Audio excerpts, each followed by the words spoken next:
Hai guys, thank you udah klik video ini.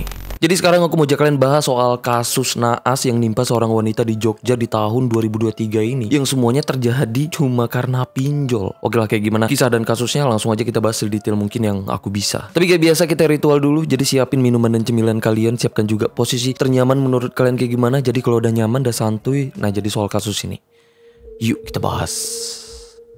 Ayu Indrawari yang tinggal di desa Patehan, Kecamatan Keraton, Yogyakarta. Nah, dia ini tinggal dengan kedua anaknya yang masih kecil. Yang satunya itu masih berusia 8 tahun, yang paling kecil itu masih berusia 1 tahun. Sedangkan dia ini udah cerai dengan suaminya karena suatu dan lain hal. Nah, jadinya saat itu Ayu dan kedua anaknya itu tinggal di rumah bapaknya Ayu. Ayu juga sebenarnya cukup berpendidikan karena di tahun 2011 dia udah menyelesaikan kuliahnya di Universitas Janabra Yogyakarta dengan jurusan manajemen perusahaan. Tapi sayangnya setelah itu semua, bahkan setelah cerai dengan suaminya, Ayu ini berkarir jadi wanita malam demi menghidupi kedua anaknya. Nah, tapi saat itu bapaknya nggak tahu soal pekerjaan aslinya Ayu ini. Yang ditahu bapaknya kalau Ayu ini keluar rumah karena kerja. Terus di bulan November tahun 2022, Ayu ini kenal dekat dengan Heru Prastio. Yang awal kenalnya, Heru ini langganan dia open BO tuh melalui Facebook. Karena Heru ini udah sering pakai jasanya Ayu, jadi mereka pun ya jadi deket sampai sering jalan bahkan. Tapi mereka ini nggak pacaran, ya cuman sebatas langganan aja. Heru ini saat itu tinggal di mes karyawan tempat dia kerja yang ada di wilayah Sleman yang ada di Jogja. Nah, dia ini kerjanya itu di perusahaan penyewa tenda perkawinan. Dia udah kerja di situ selama 5 tahun ya, dengan gaji yang bahkan kurang untuk memenuhi kebutuhan gengsinya. Karena Heru ini cukup mementingkan gengsi, beli barang-barang mahal dan branded ya cuman untuk memenuhi gengsinya. Yang jadi masalahnya saat itu, demi gengsinya, Heru ini sampai ngutang ke beberapa aplikasi pinjol. Berakhir hutang dan bunganya pun ya makin membengkak lagi, makin agresif lagi karena dia ini nggak sanggup bayar hutangnya di pinjol. Tapi untuk ngebayarin Ayu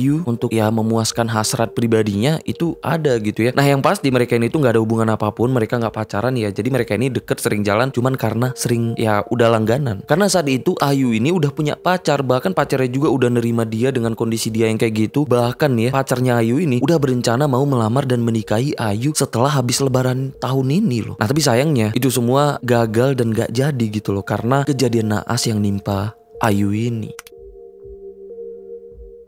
Semua yang terjadi ini bermula dari tekanan yang dialami Heru ini. Karena saat itu bukan cuma pinjol nih yang terus-terusan nagih hutangnya, tapi teman-temannya juga ternyata. Karena Heru ini juga sering ngutang ke teman-temannya, tapi berakhir selalu nggak bisa bayar. Nah, karena bingung mau cari uang kemana, mau nyari pinjaman kemana untuk lunasin hutang-hutangnya yang udah tenggang semua, akhirnya muncul ide setelah Heru ini ingat dengan Ayu. Nah, jadi nih ya, di tanggal 18 Maret tahun 2023 kemarin nih ya, tepatnya di hari Sabtu, yang mana ini hari Sabtu yang naas untuk Ayu. Jadi ini bermula saat Heru ini pesan jasanya Ayu melalui Facebook untuk kesekian kalinya. Nah, tapi karena emang udah kenal dan dekat dengan Ayu, kali ini niatnya mesen jasa Ayu bukan untuk begituan. Tapi si Heru ini niatnya mau minjem uang Ayu. Nah, tapi sejak awal dia juga itu udah niatin ya, kalau emang Ayu nggak ngasih, dia ini berencana mau ngerampok Ayu tuh saat itu. Nah, tapi ini rencana awalnya. Ayu yang sebenarnya udah berencana pensiun dari dunia begituan ya, karena memang mau menjalani hubungan serius dengan pacarnya. Tapi naasnya di hari Sabtu itu, Ayu ini mengiyakan ajakan Heru yang padahal udah punya niatan buruk ke dia. Jam 2 siang di waktu yang udah mereka janjikan, Ayu ini minta dijemput di rumah sakit Bethesda Yogyakarta. Nah, jadi Ayu ini cuma numpang parkir motor aja nih di rumah sakit ini. Karena Ayu ini udah biasa kayak gitu setiap dia ini ketemuan Heru atau ketemuan dengan pelanggan-pelanggan lainnya. Sedangkan saat itu Heru udah check-in duluan di sebuah wisma yang ada di wilayah Sleman. Karena Heru ini udah ngubah rencananya nih di sini. Yang mana di sini niatnya ya, dia ini bukan mau minjem uang lagi, tapi mau langsung ngabisin Ayu dan ngambilin barang berharga milik Ayu ini dan juga ngambilin motornya Ayu yang diparkir di rumah sakit. Jadinya Heru ini check-in duluan di kamar nomor 51 yang ada di wisma ini, yang cuman ngebayar setengah hari seharga 60.000. Dia check-in duluan untuk mempersiapkan beberapa alat. Itu kayak batang besi, gergaji, gunting, cutter, dan pisau. Yang mana ini alat yang udah dia persiapkan untuk mengeksekusi Ayu. Terus jam 2 siangnya Heru ini jemput Ayu di rumah sakit Bethesda. Dan di jam 3 sorenya Ayu dan Heru itu ke wisma dan masuk ke kamar nomor 51 yang udah disiapkan si Heru ini. Yang awalnya di situ mereka sempat begituan dulu ya. Setelah itu Heru pun mulai nyari celah. Dan di saat Ayu lengah, Heru pun langsung menghantam kepala Ayu dengan batang besi sebanyak 3 kali. Yang ngebuat Ayu tuh gak sempat melawan ya, gak sempat teriak, karena memang langsung jatuh gak sadarkan diri tuh saat itu. Setelah itu tubuhnya pun diseret ke kamar mandi. Dan disinilah Heru ini mengeksekusi, bahkan motong tubuhnya sampai 62 bagian loh. Sampai tubuhnya itu jadi potongan-potongan kecil. Karena niatnya ya supaya tubuhnya itu muat masuk dan disiram melalui toilet. Nah, jadi dia ini berpikir pikir mau ngebuang tubuhnya itu kayak nyiram pup gitu loh. Makanya dia ini motong tubuhnya itu sampai kecil-kecil, sampai 62 bagian. Tapi ternyata nggak segampang yang dia bayangkan. Sampai di sini Heru pun ini mulai panik karena kesulitan ngebuang potongan tubuhnya ke toilet. Sedangkan di situ waktu terus jalan, sedangkan dia bayar kamar itu cuma setengah hari. Yang artinya dia harus check out itu di jam 7 malam. Yang mana saat itu hari pun makin gelap, tapi masih juga belum berhasil. Yang akhirnya Heru ini pergi ke resepsionis untuk memperpanjang kamar itu setengah hari lagi. Nah setelah itu dia balik ke kamar lanjutin lagi, tapi tetap aja gagal. Sampai akhirnya di jam setengah 9 malam Heru ini mulai pasrah nih dan berniat mau kabur kayak gitu aja. Ngebawa HP-nya Ayu, uang di dompetnya Ayu yang berjumlah 300.000 dan juga kunci motornya, dan ninggalin tubuh Ayu kayak gitu aja di kamar mandi. Dia pun langsung pergi keluar dari Wisma itu dan sempat makan di warung mie instan yang gak jauh dari Wisma itu. Nah pas sedang makan inilah dia berubah pikiran lagi untuk ngebiarin tubuh Ayu kayak gitu aja. Karena saking paniknya di situ dia baru kepikiran kalau resepsionis hotelnya itu pasti gampang banget nih nemuin dia kalau nanti kasus ini mulai diselidikin polisi, karena KTP-nya itu masih ada di resepsionis Wismanya. Karena saat itu dia nih keluar dari Wisma itu statusnya kayak kabur gitu ya, nggak ngambil balik KTP-nya dan juga nggak ngembalikin kunci kamarnya. Nah jadi resepsionisnya awalnya ngira kalau Heru ini ya cuman keluar sebentar aja. Karena inilah yang akhirnya Heru ini berubah pikiran lagi dan balik lagi ke Wisma itu. Di kamarnya dia ini berusaha lagi ya, mikir keras lagi gimana cara menyingkirkan dan membersihkan kamar itu dari tubuhnya Ayu untuk ngilangin jejaknya. Karena kebingungan dengan keadaan panik juga, akhirnya di jam 9 malamnya saat itu ya, dia itu nggak nemu ide, nggak nemu cara gitu ya untuk menyingkirkan dan membersihkan tubuhnya Ayu di kamar Wisma itu. Akhirnya dia pun itu pasrah dan kabur ninggalin tubuhnya Ayu kayak gitu aja di kamar mandi Wisma itu. Saat itu dia pun langsung ke rumah sakit Bethesda ngambilin motornya Ayu. Setelah itu dia pun langsung ngejual HP-nya Ayu seharga 600.000 tuh di konter HP yang ada di wilayah Sleman. Setelah itu yang udah lewat jam 10 malam, Heru ini sempat balik dan lewat di depan Wisma itu lagi untuk ngelihat apakah Wismanya udah rame dengan polisi apa gimana. Yang ternyata pas dia lewat suasananya itu masih normal. Yang ternyata saat itu pekerja dan staf di Wisma itu masih belum sadar soal apa yang terjadi di dalam kamar 51. Setelah itu Heru ini balik ke mesnya ngebawain motornya Ayu. Nah di mesnya dia ini packing semua barang-barangnya gitu ya, untuk saat itu juga mau balik ke kampung halamannya. Tapi sebelum pergi di situ Heru ini sebenarnya udah ngerasain nyesel juga dengan apa yang udah dia lakukan dan panik juga gitu loh. Bahkan dia ini di situ udah membayangkan penjara. Sampai ya di situ dia sempet nulis surat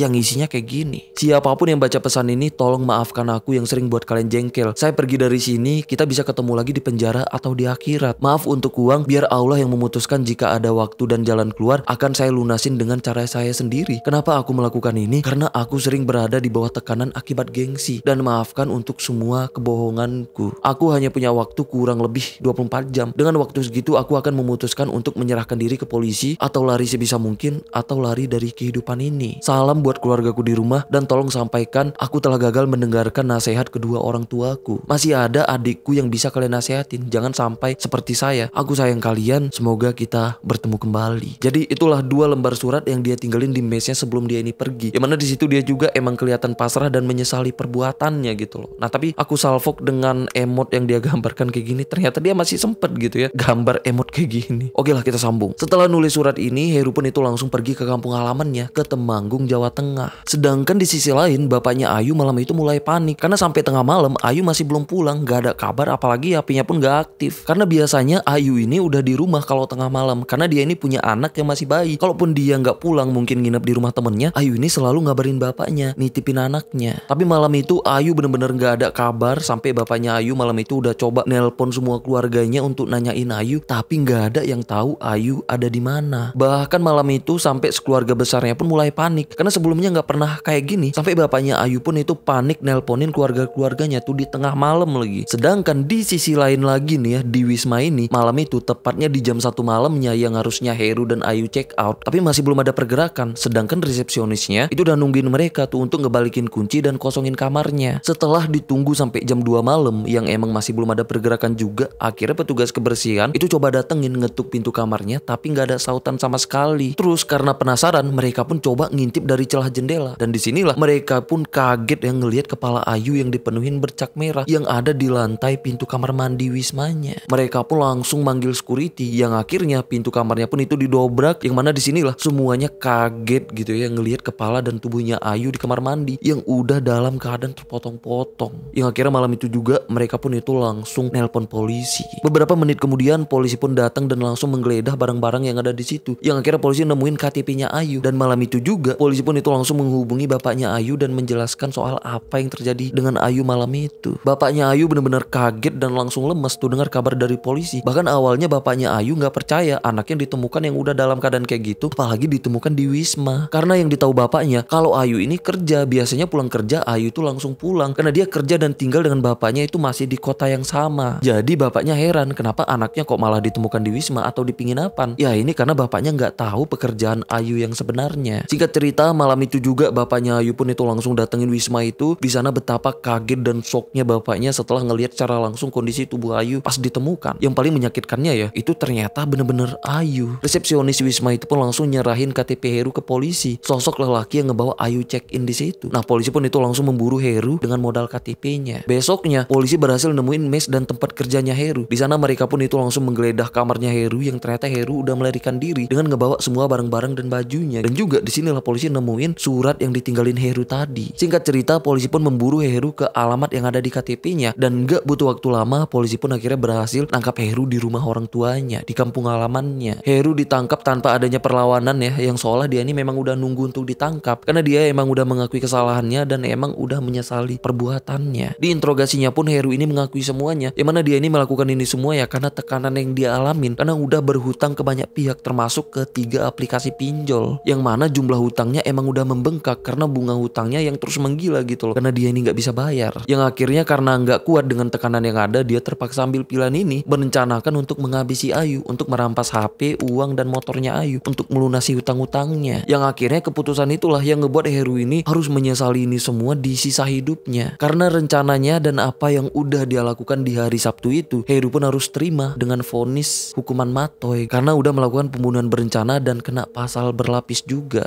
Sedangkan Ayu akhirnya dimakamkan di kampung halamannya tepatnya di hari Minggu malamnya yang berada di wilayah Brotokusuman, Yogyakarta. Jadi semoga ini jadi pembelajaran untuk kita semua ya, untuk lebih bijak kalau menghutang gitu loh, terutama kalau ngutangnya ini ke pinjol. Nah, tapi bukan berarti pinjol ini salah dan penyebab dari segalanya, enggak juga. Karena menurut aku yang salah itu bukan pinjolnya, tapi orangnya gitu loh. Karena banyak juga ya orang-orang yang terbantu karena adanya pinjol. Misalnya ada orang yang sedang sakit butuh dana arjen untuk pengobatan. Nah, tapi gajinya belum keluar, yang akhirnya ya bisa berobat karena bantuan pinjol. Makanya kita harus lebih bijak lagi sih kalau ngutang. Kalau emang itu nggak bersifat arjen ya lebih baik nggak usah ngutang, apalagi kalau ngutangnya ini ke pinjol karena ya bunganya gede. Yang jangan kayak si Heru ini ngutang ke pinjol cuma untuk kebutuhan gengsi, beli barang yang bukan dia butuhkan dari uang yang gak dia punya untuk orang yang gak dia kenal, rela ngorbanin diri sendiri untuk hal yang gak penting demi pandangan orang lain. Jadi ini jadi pelajaran nih untuk kita semua, buat aku juga ya. Semoga kita bisa lebih bijak lagi soal keuangan dan kebutuhan, karena kejahatan dan kriminal emang kebanyakan berasal dari faktor ekonomi kayak si Heru ini. Bukan berarti harus kaya juga, cukup menyesuaikan gaya hidup gitu loh, jangan sampai memaksa, karena apapun yang terpaksa dan memaksa gak akan pernah berakhir.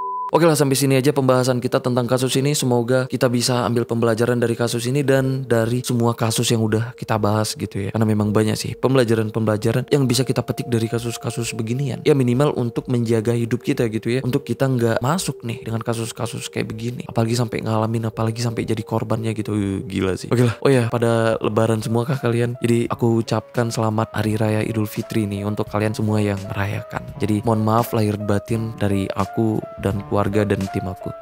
Oke lah, aku Rizka Wadiono. Bye-bye.